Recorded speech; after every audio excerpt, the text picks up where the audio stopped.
ጤና ይስጥልኝ ውድና የተከበራችሁ የምናሉሽ ረታ ኢንተርቴይንመንት ተከታታዮች በሙሉ እንዴት ቆያችሁልን? ይህ የትረካ ሰዓታችን ነው። የትረካ ሰዓት ያልተነበበው አንባቢ አቶ ነጋሽ ባልቻ፣ ጸሐፊ አንዱዓለም አራጌ፣ ትረካ አዘጋጅቼ ያቀረብኩላችሁ ምናሉሽ ረታ ነኝ። ያልተነበበው አንባቢ በዚህ ሁኔታ እየተመናታ ያለ አንድ ጓደኛው ሚዜ የሆነው ዘንድ ጠየቀው። ዘመኑ ሁሉም ነገር ርካሽ ነበር። 50 ብር ባልሞላ ወጪ ሙሉ ሱፉን አዘጋጅቶ ለሚዜነት ተዘጋጀ። የልጅነት ልቡ ደግሞ ከሸፈተበት አልተመለሰም።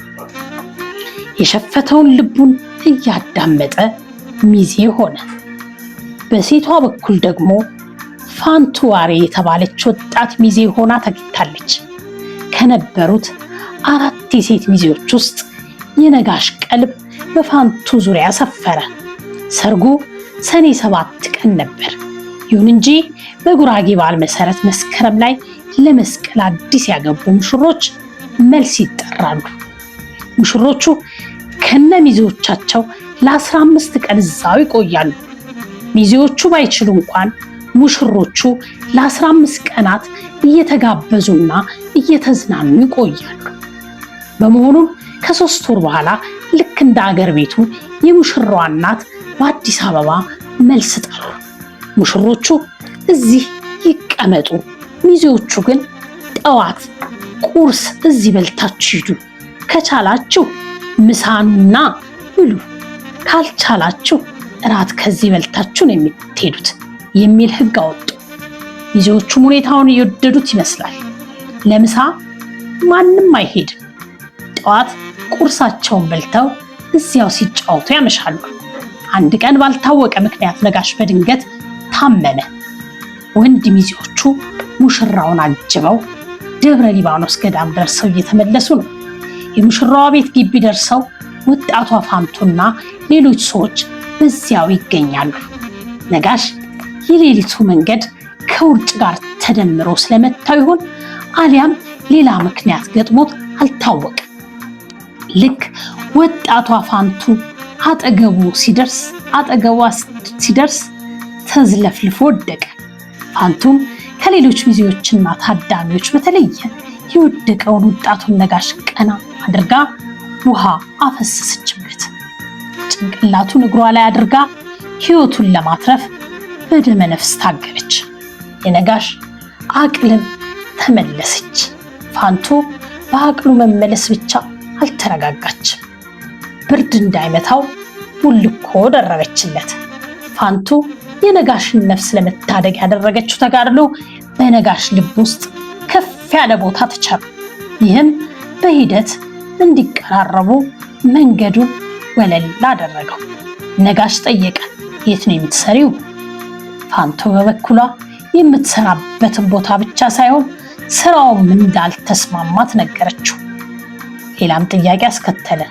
ስራ ባገኝልሽ ታገቢኛለሽ ሲላት ከአሁኑ የተሻለ ካገኘው አገባለሁ ስትል መለሰችለት። ስራ ሊፈልግላት ተስማሙ። እንዳየነው ጊዜው 1957 ዓ.ም መጨረሻ ነጋሽ የ23 ዓመት ወጣት እያለ ከፋንቱ ዋሬ ጋር በሚዜነት ተገናኝቷል። በ1958 ዓ.ም መስከረም ላይ ደግሞ በሚዜነት ተገናኝተው በታመመበት ወቅት ከሌሎች የተለየ እንክብካቤ አድርጋለታለች። ነጋሽ አዳራሽ ውስጥ አባቴ እያለ የሚያወሳቸው አቶ መገርሳ በየነ የሰጡት ሱቅ አለው። ሱቁን ሲሰጡት ለእያንዳንዱ 10 ብር በመክፈል 3 መደቦችን ተከራየ። ይሁን እንጂ መደቦቹ ላይ እንዲሰሩለት የሚቀጥራቸው ሰዎች አረጋለት ብለዋል። ዕቃ እያጠፉበት ይሄዳሉ። ይህን ያህል ከተቀራረብን ለምን ፋንቱን አላመጣት ሲል አሰበ። ከቀናት በኋላም ስራ አግኝቼልሻለሁ ብሎ ነገራት። መጣች። ፊት ለፊታቸው ያለው ሱቅ አስገባት። እንቅስቃሴውም ውጤቱ ጥሩ የሆነ መጣ። ፋንቱ ከመግባቷ በፊት ዕቃ ይጎድል ነበር፣ ሌባ ወሰደው፣ ሌላም እየተባለ ጭቅጭቅ ነበር። ፋንቱ ከገባች በኋላ ግን ነገሮች ሁሉ ተረጋጉ፣ መስመርም ያዙ። አቶ መገርሳም ሳይቀሩ ይቺ ልጅ ደህና ልጅ ሳትሆን አትቀርም ማለት ጀመሩ።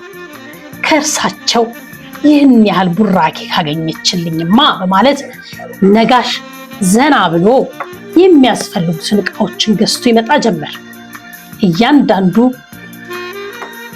እያንዳንዱን ዕቃዎች ገዝቶ ባመጣ ቁጥር እንደ ቀድሞ አሻግሮ ሌላ ሱቅ ውስጥ ያለችውን ጽጌን ማየቱን ከተወ ሰነባበተ።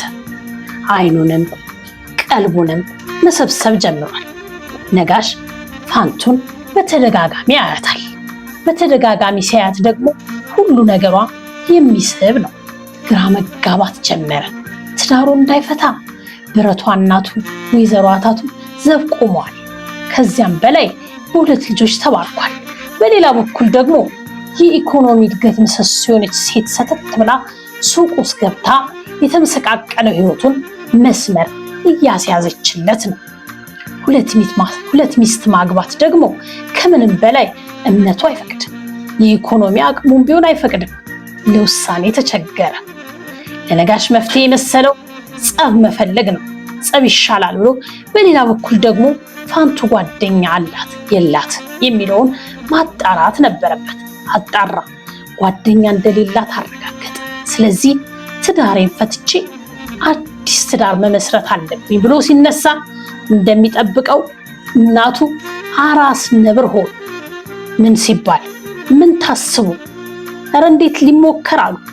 ውጥረቱ የማያዋጣው የነጋሽ ህይወት የመረጋጋት አዙሪት ውስጥ ቢገባም መልሶ ውጥረት ውስጥ ወደቀ ይለናል ጸሐፊያችን አንዷለም አራጌ። ያልተነበበው አንባቢ አቶ ነጋሽ ባልቻ ለዛሬ ያዘጋጀንላችሁ ይህን ይመስል ነበር። ቀጣዩን ክፍል ይዘን እስክንገናኝ ቸር ቆዩልን እያልን በትረካይ አብሬያችሁ የቆየሁት ምናሉ ሸታ ነበርኩኝ። ጸሐፊ አንዷለም አራጌን ከልብ እናመሰግናለን። እናንተም አብራችሁን ስላላችሁ ሰብስክራይብ ስለምታረጉን ስለምትሰጡን አስተያየት ሁሉ ከልብ እናመሰግናለን። አሁንም እንግዲህ ፕሮግራሞቻችን ለሌሎች እንዲደርሱ ትረካችን ለሌሎች እንዲደርሱ ሼር ማድረጋችሁን ላይክ ማድረጋችሁን አትርሱ እንላለን። ሐሳብ አስተያየቶቻችንን አስቀምጡልን፣ ያበረቱናል ያጠነክሩናልና እያልኩኝ ለዛሬ ልሰናበታችሁ። እኔም ከልብ እያመሰገንኩኝ ነው። ቸር ቆዩልኝ።